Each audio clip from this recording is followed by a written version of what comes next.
ये आंखों का अंधा है, लेकिन आंखों के अंधे के साथ साथ ये अकल का भी अंधा है, क्योंकि इसको बोलने की तमीज नहीं है। मतलब हमारे कहीं रेप हो जाता है, कहीं मूछें काट दी जाती हैं, कहीं बारात पे मतलब घोड़ी पे नहीं चढ़ने दिया जाता है, कहीं आए दिन कोई ना कोई चमार के ऊपर, बाबा साहब के ऊपर या ऐसी कोई ना कोई विवादित बयान देता रहता है। दोस्तों, इस समय मैं बात करने जा रहा हूँ चेतन मुरादाबादी से और मैं हूँ राहुल बेगाना। आपने सुना होगा सर कि अभी जो है राम भद्राचार्य, जगत गुरु राम भद्राचार्य जी ने अभी एक स्टेटमेंट दिया, उसके बारे में बताइए।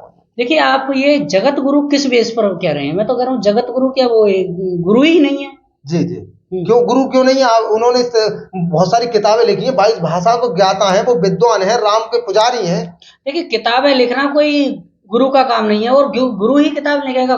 कोई भी किताब लिख सकता है। आप भी, आपको जितना नॉलेज हो उसके आधार पे आप भी किसी भी सिस्टम पे किताब लिख सकते हो। दूसरी बात, इनकी जो गुरु क्या होता है कि गुरु मतलब कि जो गंदी चीज से एक अच्छी चीज के लिए ले जाना, वो गुरु होता है, जो कि सिखाता है। इनमें गुरु का एक भी लक्षण बता दीजिए। इसने जो बयान दिया था कि जो राम को न माने वो चमार है। सबसे बड़ी बात यह है कि राम को, देश में 140 करोड़ जनसंख्या है, जिसमें मेरे हिसाब से लगभग 70 करोड़ जनसंख्या राम को नहीं मानती होगी, जिसमें एक और ज्यादा ही नहीं मानती होगी, और ज्यादा नहीं मानती होगी। जाटव जाति है, चमार जाति है, बहुत सारे रविदास यहाँ हैं, बौद्ध धर्म के लोग हैं, जैन धर्म के लोग हैं, ईसाई हैं, सिख हैं, बहुत सारे हैं जो राम को नहीं मानते। तो इसके हिसाब से सब जो है चमार हो गए। ये आंखों का अंधा है, लेकिन आंखों के अंधे के साथ साथ ये अकल का भी अंधा है, क्योंकि इसको बोलने की तमीज नहीं है। ये बांट रहा है, देश को बांटने में लगा पड़ा है। 4 दिन इसकी जिंदगी है, आराम से रहे, आराम से बैठे उठे, लोगों को जो भी सिखा सकता है थोड़ा बहुत सिखाए, लेकिन बांटने का काम कर रहा है लगातार। ऐसे लोगों में तो जूता मारने का काम है। लेकिन ये अगर दे सकते थे, बहुत कुछ दे सकते थे देश को, लेकिन ये इस तरीके से बंटवारा करने की कोशिश कर रहा है कि ये है वो। और इन्होंने पहले भी स्टेटमेंट दिया, तो हम इन संतों से जो दिखावा करते हैं संत होने का, उनसे क्या उम्मीद रखें अब आगे? इनसे यही उम्मीद रखी जा सकती है कि जो भी बुद्धिजीवी लोग हैं, चाहे वो किसी को ही मानने वाले हों, बुद्ध को मानने वाले हों, या राम को या कृष्ण को, किसी को ही मानने वाले हों, जो भी बुद्धिजीवी लोग हैं जो अपने आप में कुछ हैं, वो ऐसे लोगों का बहिष्कार करें और ऐसे लोगों में जूता मारें, क्योंकि ये समाज को बांटने का काम कर रहे हैं। क्योंकि ये हिंदू, मुस्लिम और सिख, ईसाई एक बहुत भाईचारे का देश है, और यहाँ पर किसी जाति धर्म को वैसे ज्यादा मायने रखते हैं, लेकिन कहा यह जाता है कि इस देश में जो है भाईचारा, अमन, चैन है। लेकिन इस देश में फिर भी जो ऐसे लोग बहुत सारे राजू दास हैं, ये हो गए, बहुत सारे महंत हैं जो कि आए दिन कोई ना कोई बयानबाजी करते रहते हैं, और जो अंधभक्त लोग होते हैं अपने धर्म के, उनको चाहे वो गलत कर दे चाहे सही कर दे, और हो करने लगते हैं। अच्छा, ये इस तरीके राम की बात कर रहे हैं। राम को तो हम जैसे मर्यादा की मूर्ति के बारे में देखो, भगवान मर्यादा पुरुषोत्तम भगवान श्री राम, इनके अंदर तो इनकी जुबान पर ही लगाम नहीं है, बिल्कुल मर्यादा नाम की चीज मुझे दिखाई नहीं देती। इससे पहले भी बयान दिए और भी बयान देंगे, और मैं कहता हूँ अब इनका कुछ नहीं हुआ तो आगे भी बयान देंगे।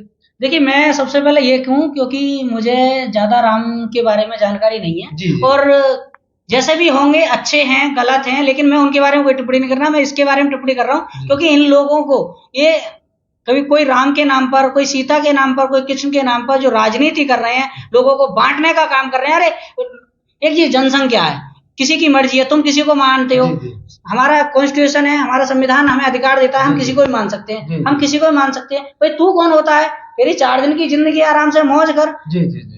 हाँ, कहने का मतलब ये, जो अपनी आस्था को हम थोप नहीं सकते किसी। हम अगर बुद्ध को मानते हैं, हम जरूर नहीं आपसे बोलेंगे बुद्ध को मान लिया, हमारी मर्जी है, कुछ हम किसी को भी माने। तो मैं तो यही कहूंगा, और बहुत सारे लोग हैं, बहुजन समाज के लोग कह रहे हैं कि इसके ऊपर FIR दर्ज होनी चाहिए, इसको जेल में जाना चाहिए। मैं तो कह रहा हूँ ऐसे लोगों में एक भी, आए दिन आप देख रहे होंगे, आप मीडिया से हैं और आपको बहुत ज्यादा जानकारी ये भी है कि आए दिन कोई ना कोई चमार के ऊपर, बाबा साहब के ऊपर, या ऐसी कोई ना कोई विवादित बयान देता रहता है, लेकिन उनका कुछ भी नहीं होता है। जाते 144 में ज्यादा जो है FIR दर्ज हो जाती है, और FIR दर्ज भी नहीं होती है। बहुत सारे मैटर ऐसे हैं। तो मैं तो कहता हूँ ऐसे बयान देने वालों को पकड़ के जब तक मारे कि जब तक ये जो है मर ना जाए, जूते चप्पल से ही मार दे और खूब ही पीटे। नहीं तो सर यहाँ पे मैं थोड़ी सी बात करें, जैसे फिर ये तो असंवैधानिक होगा। असंवैधानिक करना पड़ेगा। देखिए, हम ही संविधान को, हमने मानने का ठेका तो नहीं ले लिया, हम संविधान को मानते हैं। थोड़ी देर को आपको पता ना आप क्या कह रहे हैं? बिल्कुल, मुझे पता है, हम संविधान को मानते हैं, लेकिन ये असंवैधानिक है। कोई बात नहीं, असंवैधानिक है। थोड़ी हम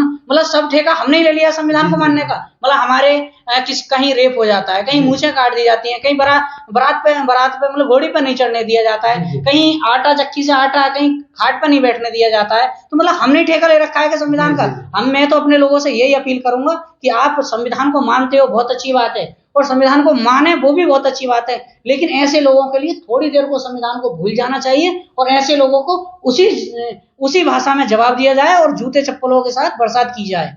जी बहुत बहुत धन्यवाद सर। आपने देखा होगा किस तरीके के तर्क उनने दिए। वैसे आपको पता ही, आप लोग भी रामभद्राचार्य जी की बात से असहमत होंगे। सॉरी, मैंने जी लगा दिया उनके नाम में, तो उनकी बात से आप भी असहमत होंगे और मैं समझता हूँ भारत की 140 करोड़ की जनता भी असहमत होगी। क्यों? क्योंकि उन्होंने कोई बढ़िया बात तो की नहीं है, ना ही कोई तर्कपूर्ण बात की है, ना ही कोई प्रेमपूर्ण बात की है, ना ही कोई भावपूर्ण बात की है। ऐसा लग ही नहीं रहा है कि वो बहुत ज्यादा पढ़े लिखे, उन्हें 22 भाषाएं आती है। क्योंकि 22 भाषा आने का मतलब ये नहीं है कि आप एक भी भाषा में अच्छे हो, क्योंकि आप किसी भी भाषा में अच्छे से बात कर ही नहीं रहे हैं और आप तो देश को तोड़ने की बात कर रहे हैं। तो बहुत